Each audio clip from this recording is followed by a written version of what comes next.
My name is Dario Hasenstab, and I'm here with Balder Hagritz, and we are back with the Western Bubble podcast. Today, we will talk about institutional failure, particularly with a focus on universities. Hi, Balder. Why are we speaking about this topic today? Why are we talking about institutional failure at universities? Hi, Dario. Well, this is actually the first in a three-parter, where we're also going to talk about the institutional failure when it comes to foreign policy and broader conversations like that.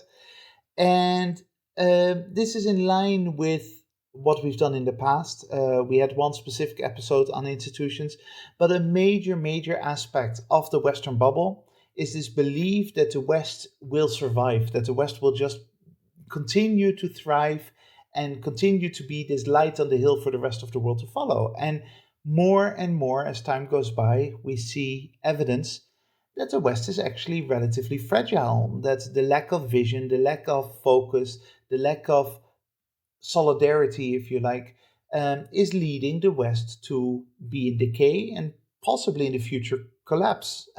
So then that conversation about institutions, about how Western society works domestically, has significant impact on the rest of the world, and that's why we're doing this today.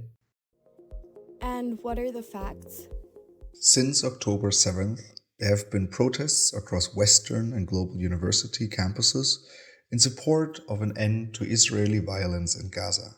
However, in the month of April, these protests intensified and student encampments became common across the West, including UCLA in the United States, Sciences Po in France, and the University of Queensland in Australia. These protesters have a large range of demands, most specifically wanting the universities to divest their endowments from Israeli companies or companies who do business with Israel, cut ties with Israeli academic institutions, and formally call for a ceasefire in Gaza. The protests are generally non-violent, although universities broadly see the protests as creating an unsafe and potentially dangerous and anti-Semitic environment for students and charge protesters with trespassing. Some universities have resorted to calling city police to clear encampments, most notably and violently at Columbia in New York and Emory in Atlanta. Over 2,000 students and 50 faculty in the US alone have been arrested, and many arrested by police on campuses have no affiliation with the university they are protesting at. The presidents of both schools have had votes of no confidence initiated against them by faculty in the aftermath. Not all protests have ended in violence. At Brown, the university and protesters negotiated an agreement to end the encampment, and at Ghent University in Belgium, the university even gave in to 3 demands severing ties with Israeli institutions. What is the bubble? So when we talk about these protests, and we're really not talking about a few, right? So we have a bunch of encampments or protests at universities in Australia, the United States, the United Kingdom, and Canada, and even in countries such as Jordan, Lebanon, Egypt, Germany, France, right, in Finland, but also in India, Japan, all the way to Latin America in Argentina and Mexico. So this is, I mean, I don't know. I wasn't there in the 60s, but can we compare this to the protests at university campuses surrounding the civil rights movements? Well, possibly a slightly more globalized version in terms of where it is taking place. However, I would argue that the 60s civil rights movement, even though there are clear similarities, was very different content wise, right? It was about a conversation about what kind of society we needed to live in, what kind of vision we had for the next generations, who we wanted to be and what we wanted to be. Whereas the protests right now are on a relatively narrow issue, namely Israel and Palestine, without much of the philosophical or sociological conversations that you could see in the 60s. On top of that, I would argue that the tone is also slightly different. The tone is definitely different, right? I mean, we have, I mean, everyone who has been on the internet in the past few weeks has seen images, particularly of those police, right? I don't know, raids or interferences with these camps and encampments. And there were, we also saw very unfortunate images or videos coming out of these encampments when Israeli students were, right, being slurred at or were even like refused entry. With these protests, usually you have the more convinced people at these encampments, and those are not always the smartest cookies in the jar, right? They sometimes go way over the line, and with this, in the end, they do not really benefit their movement or their demands. If anything, they hurt them. Yeah, I think there are a few things like that to unpack here. So, this is always a problem in demonstrations, protests, that you have a wide range of voices. And you've got, if you like, the very moderate voices. Moderate doesn't, by the way, necessarily mean good or bad, right? I mean, sometimes it's time to be radical, sometimes it's time to be moderate.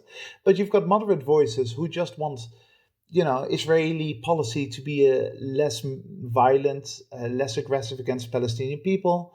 And then you've got the very radical extremist voices who basically want to burn down Israel, who want to even burn down Western institutions. And putting that all together is problematic because the moderate voices get drowned out, and it becomes unclear what the message actually is towards society. So that's one important thing to unpack. The other thing to unpack here is that this happens in a 21st century where everything is a little bit more aggressive than, for example, the 1960s protest, right? Knowing that we were going to talk about this, I went back to some images from the 60s and 70s from my country. The Dutch student protests, were actually relatively early from a European perspective, very much in line with the US civil rights movement. And if you see the way that the police and protesters interacted in the 60s, it was a completely different story.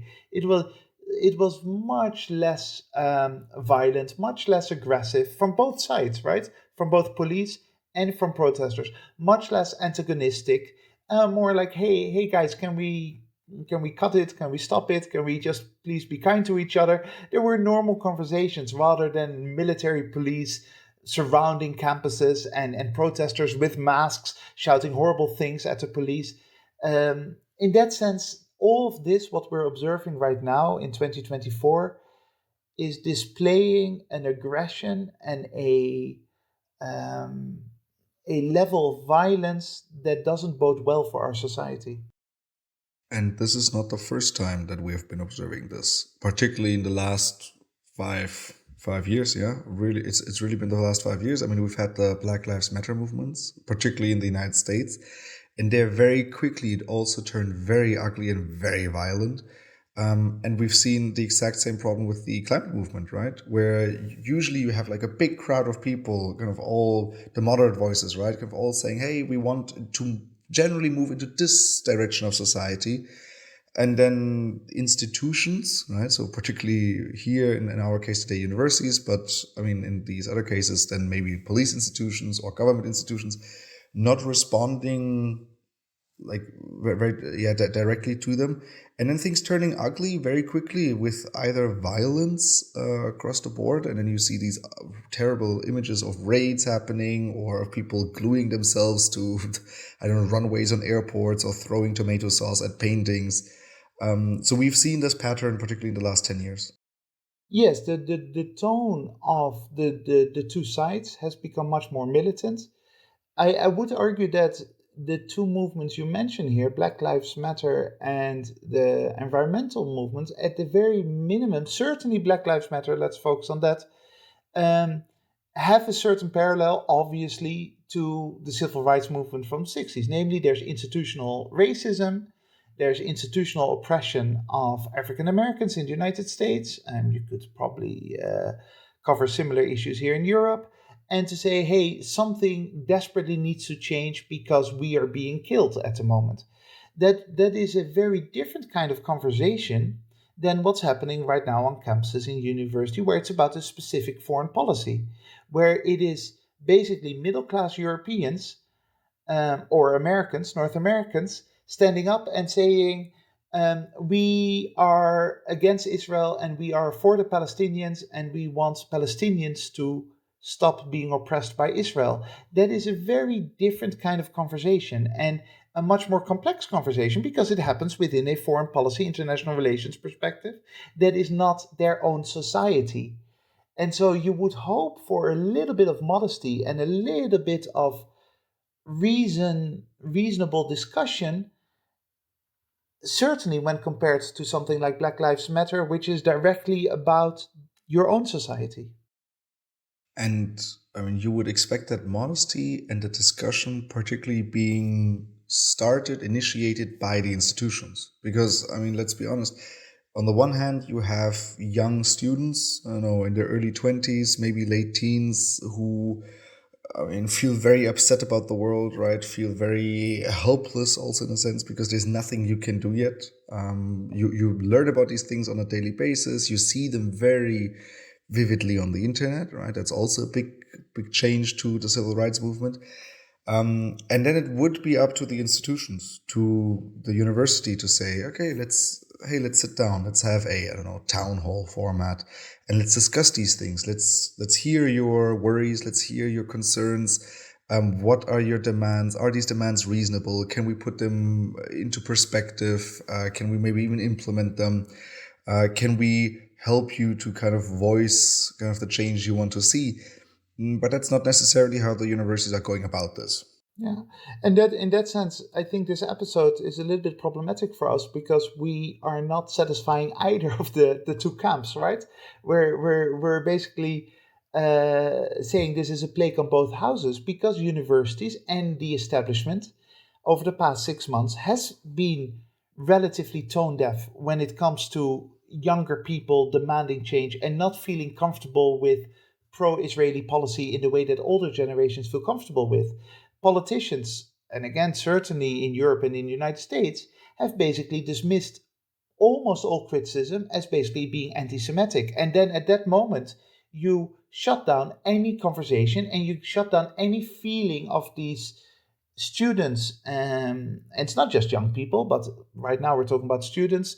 Feeling that they've got a way to connect to the establishment and to change things from within the mechanisms of society. And if you feel that you are not heard by institutions, by the establishment, yeah, then you start breaking down the establishment, you start breaking down institutions, and you stop respecting the law, you stop respecting university decorum and those kinds of things. So in that sense, we can't just put the aggression down to the protesters. We also have to look at how universities and governments, politicians, media are completely dismissing the vision and perspectives of younger generations. And this is another pattern. I mean, again, I always talk about the last 10 years simply because that's the time frame that I can observe.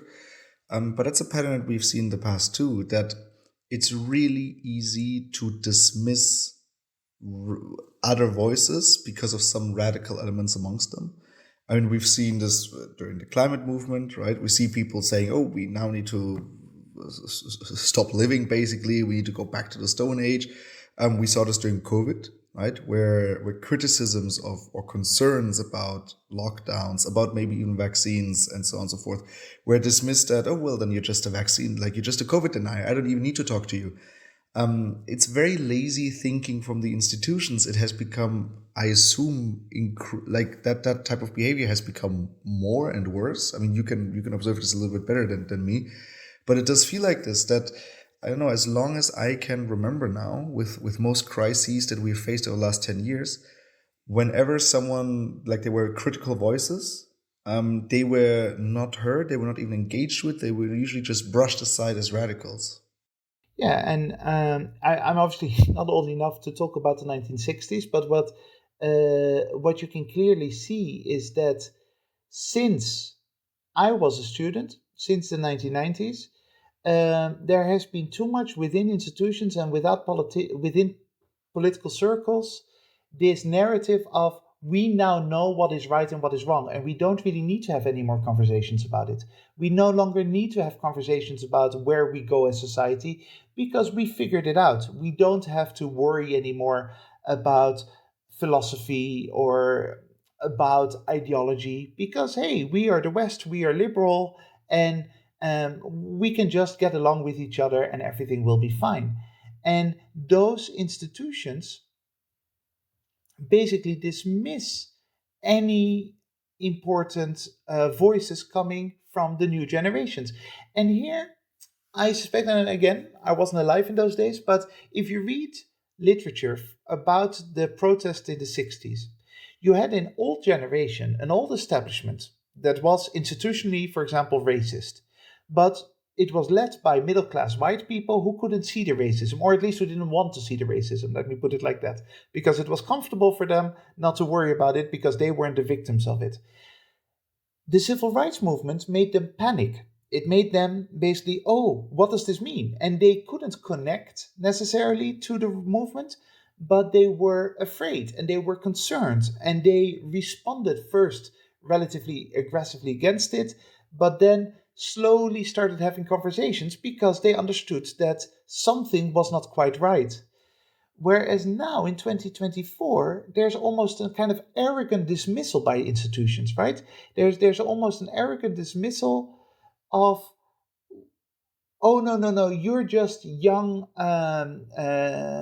nitwits, you don't know anything about life, and we don't have to pay attention to you. And that is very dangerous because the more you don't pay attention to these movements, the more those movements are going to grow and the more supporters they're going to get. Just like the Trump movement in the United States, Make America Great Again. Initially, that was dismissed by the establishment like, oh, you're just a bunch of idiots, what do you know? And then all of a sudden, 80 million Americans vote for Donald Trump.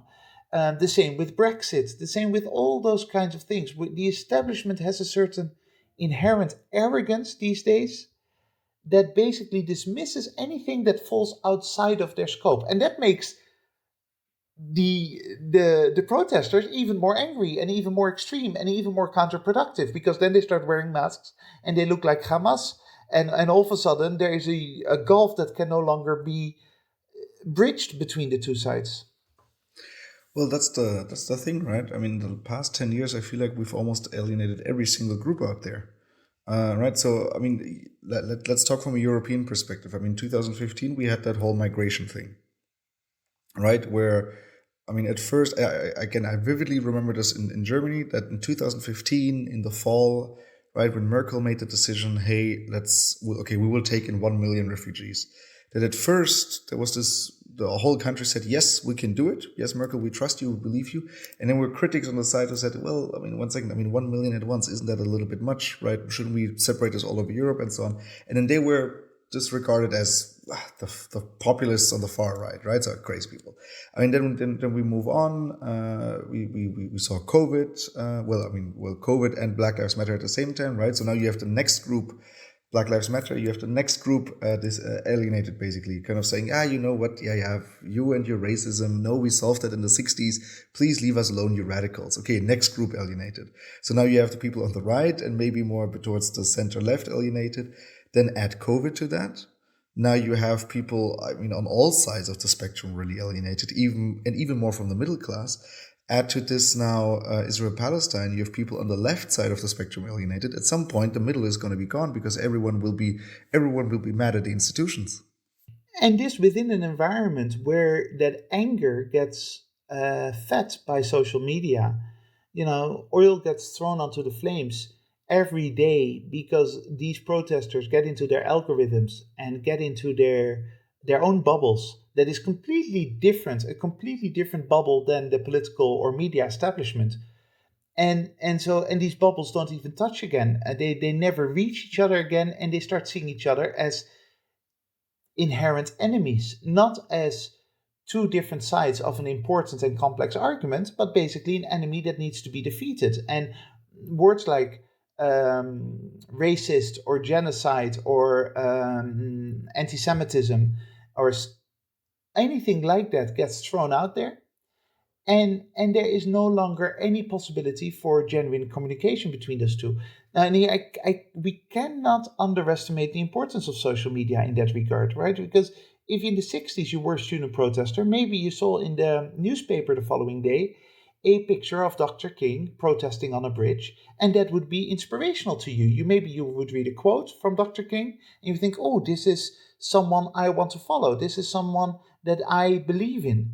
But now, every 2 minutes, you get a new video of how horrible the other side is and how hateful the other side is, and that builds a fake righteousness in your own belief system that makes it almost impossible to connect to the complexity from the other side. Well, in this case of today's episode, right, the other side are the universities. And so you will see videos of basically, right, students being kicked out of university or being suspended. And then, right, usually the presidents of the university, maybe, right, I mean, they're talking to the students, maybe they say something wrong, something is taken out of context, and immediately there's big anger. And this against the expectation that universities are supposed to be the engine for change, right? I mean, the changes are usually coming from that new intellectual generation that will hopefully have great ideas and plans on where to take society to.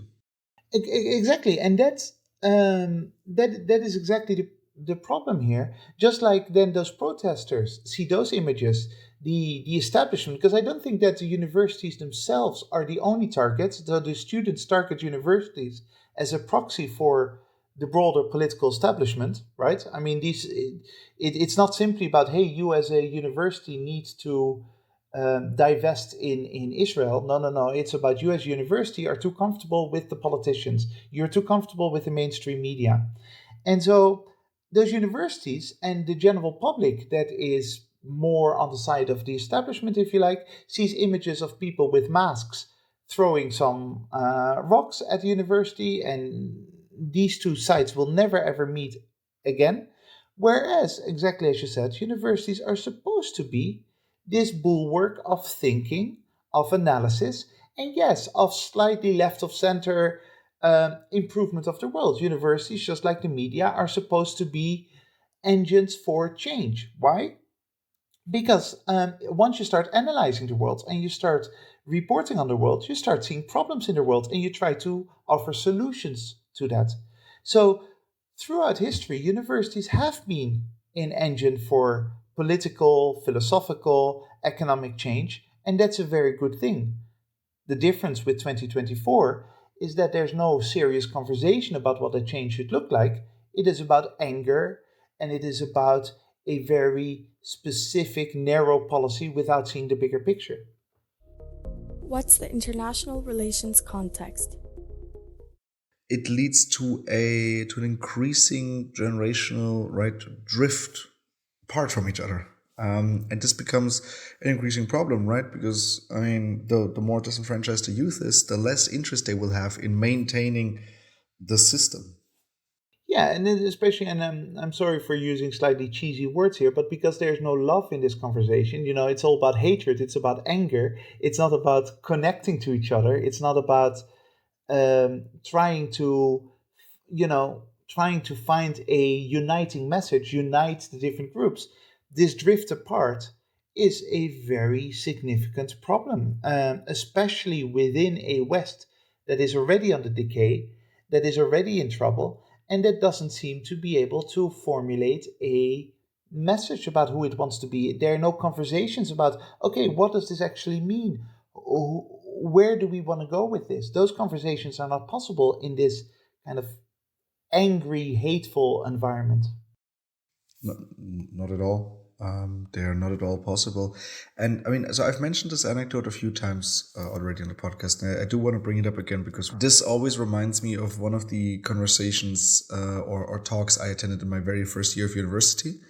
When right, I was invited to attend a talk with the German ambassador to Spain.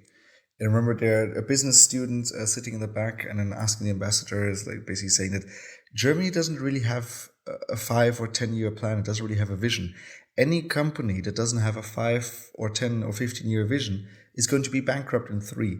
Why don't we have one? And I remember disregarding that as a stupid business student. Stop talking about your business things. I care about the world and what we think about. But I mean, the more and more we talk about these things, the more I see how this man, with his stupid business perspective, right, was right. He was absolutely right. I mean, we don't really have these 5, 10, 15, 25, 50-year plans. At least no one has communicated this plan to me. Maybe they are somewhere secretly, right? But I am not aware of them, and nor are the students who are being angry at these universities and protesting. Yeah, and that's where what the current generation, and if you like the previous generation, I always forget which generation is which, whether I am Generation X or I have no idea. But it's my generation and the generation before me that's responsible for that. That's responsible for that lack of vision that has basically has been riding on the coattails of previous generations, if you like the post Second World War generations, and they my generation and previous thought, okay, we can just sit back and we don't need to have any thought process about the end of the 21st century. It's fine, we figured it out.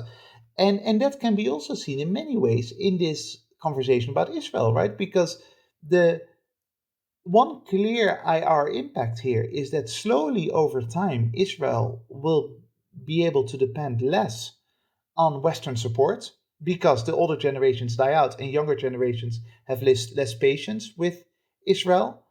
Um, Younger generations don't remember the Holocaust, they don't remember the Second World War, they don't remember the reasons why older generations feel loyalty towards Israel.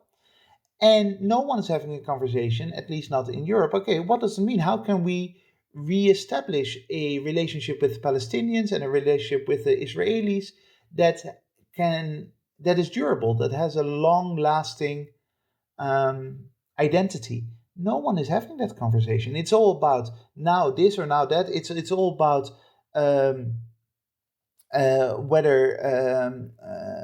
whether the West needs to completely withdraw its relationship from Israel, whether the West needs to support Israel no matter what. There is no conception of a very different 30, 40-year foreign policy that Israel is going to see from Western nations. Not, not at all. And we also see this generational change within Israel, right? I mean, you like when we observe the country, it is now increasingly in its little bunker mentality, right? I mean, we've talked about this also in previous episodes, where a lot of contacts I have into Israel from my time as basically studying there. A lot of them who used to be very much on the left side of the spectrum and very skeptical, particularly of the Netanyahu government and particularly of the settlement policies, they're now posting and talking about things that they really didn't talk about 2 years ago, right? So now you have this bunker mentality within Israel, and that is also a change, right? That because that wasn't the case 50, 60 years ago. No, and it's something that I find almost paradoxical. Well, some of it can be explained by demographic changes, but a lot of it is also much more subtle, sociological and psychological. That a nation in the 50s and 60s that genuinely didn't know if it was going to survive the future. You know, if you lived in Israel in the 1960s, you generally could fear for the survival of your state. Um, that society was much more open and much less aggressive towards, if you like, occupied Palestine, towards settlements, than the current generation, which can basically breathe a sigh of relief, saying, hey, you know what? At the very minimum, Israel will continue to exist. We don't have to worry anymore. You could pinpoint 1978 as the moment that Egypt recognized Israel, as the moment that Israel could breathe a sigh of relief and say, whew, okay, at least we're no longer existentially threatened in the sense that the state is no longer going to disappear anytime soon. But instead of then that leading to a relaxation and sort of a broader conversation about what is now our future relationship with Palestinians, what are the rights of Palestinians, can we now critically look at our own behavior from the past decades? Israel has bunkered up and has become way more aggressive and way more hostile towards the Palestinian cause. And to me, that is, I mean, it's fascinating, but also kind of disturbing.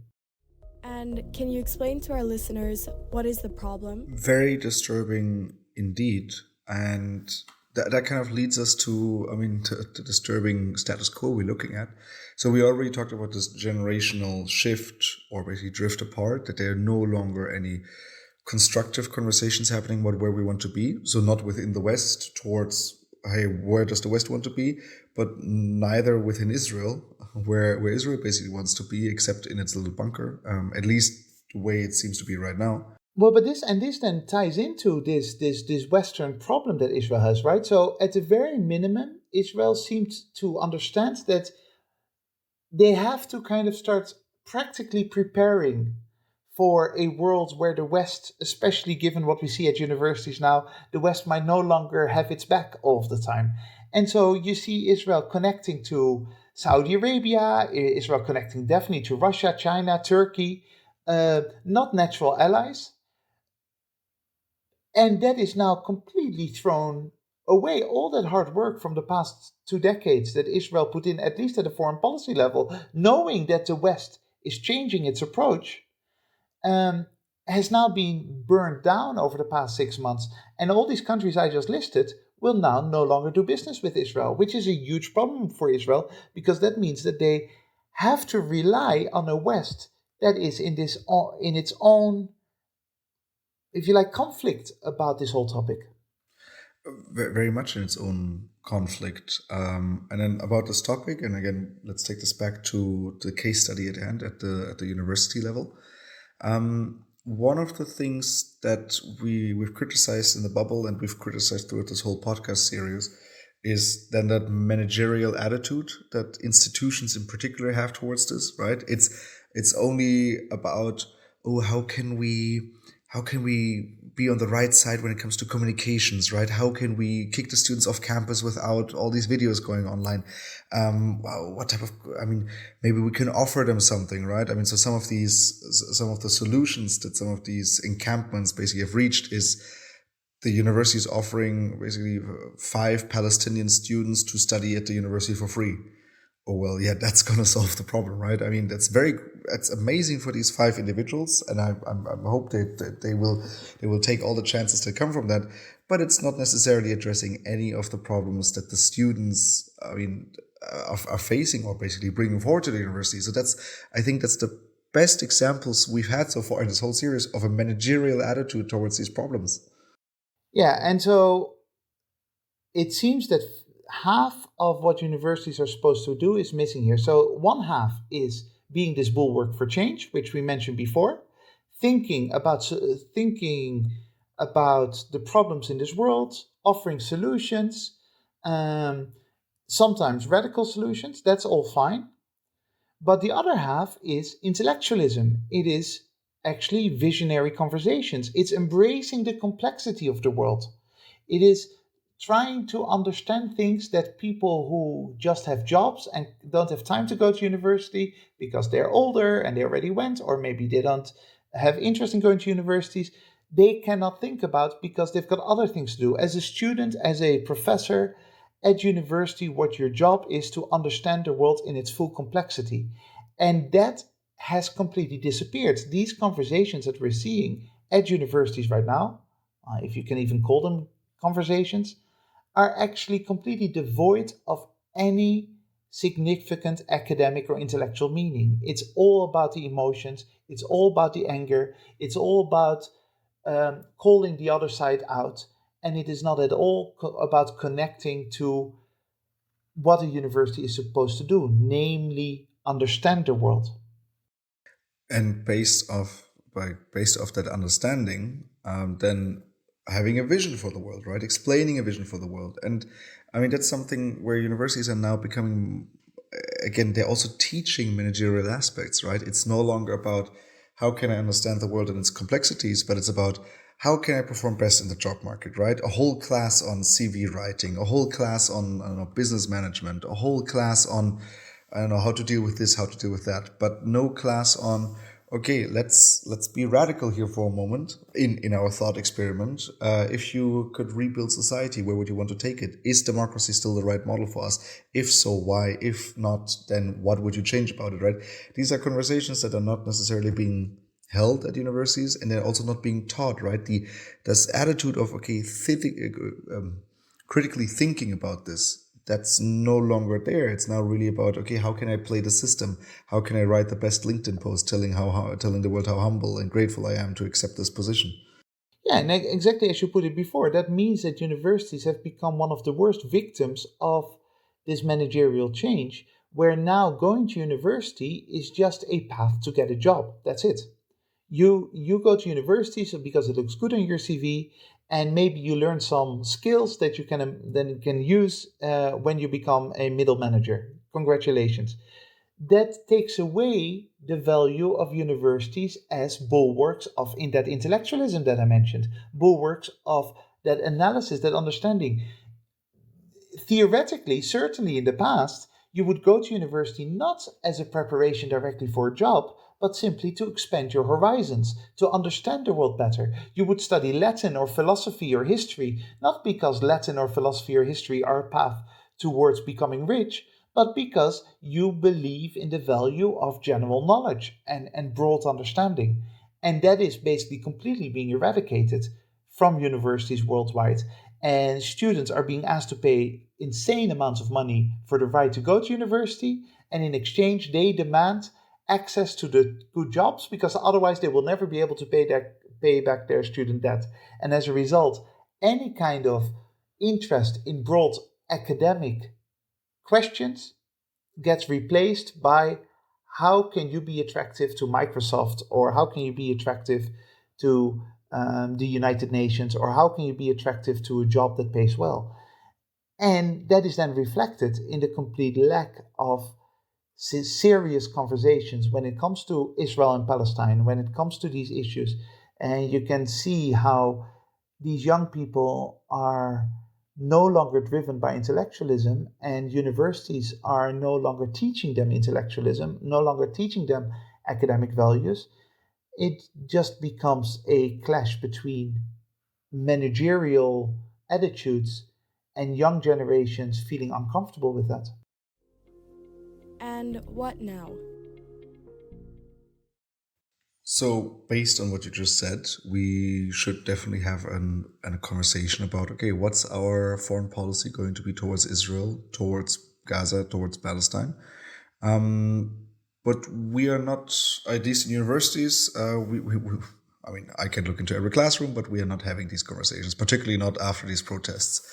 But lucky for us, we are going to have one of those conversations, not necessarily about what are we going to do with Israel Palestine, but we're going to have a conversation about, hey, what are we going to do with our foreign policy institutions? Because just like the universities, they are in the decline.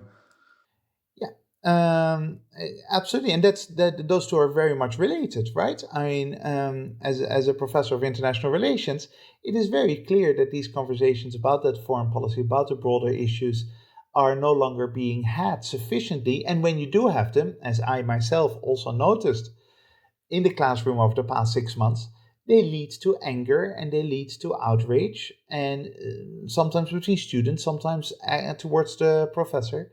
And so the message here really is that if universities want to do what they're supposed to do, which is provide broad understanding and knowledge to the world, provide solutions to the world, that requires all of us at university, but also outside of university, to actually have these complex conversations again, to educate each other on different perspectives. You feel outraged by the protesters? Try to understand and analyze their perspective rather than judge them. You feel outraged by the establishment, by universities, by politicians, by the media, if you like, the pro-Israeli side? Try to understand them, connect with them, have serious conversations without being infected by social media, without believing that you are fighting some kind of righteous war against an evil enemy.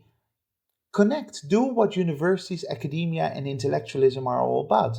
Understand that the world is a complex place, and be humble in your position with respect to that complexity, and continue to learn and continue to grow. What does that mean for you, and what does that mean for the world in the next 50 years? Those are the questions you're supposed to have. Well, and as a former student, well, being very close to students, I feel like I have the right to give some advice. I don't know if I have the right, but I'm just going to take it.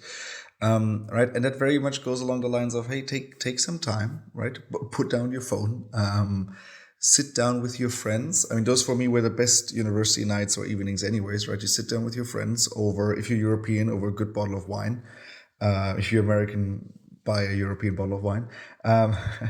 And you sit down, you just have these conversations about the future, right? You talk, you pick a topic, maybe not Israel Palestine, and just have a discussion of where you want to take the world. And it doesn't need to be realistic, but at least think about it. And I mean, maybe, hey, no taboos whatsoever. Just take the conversation wherever it leads you. And I mean, never know where you might end up.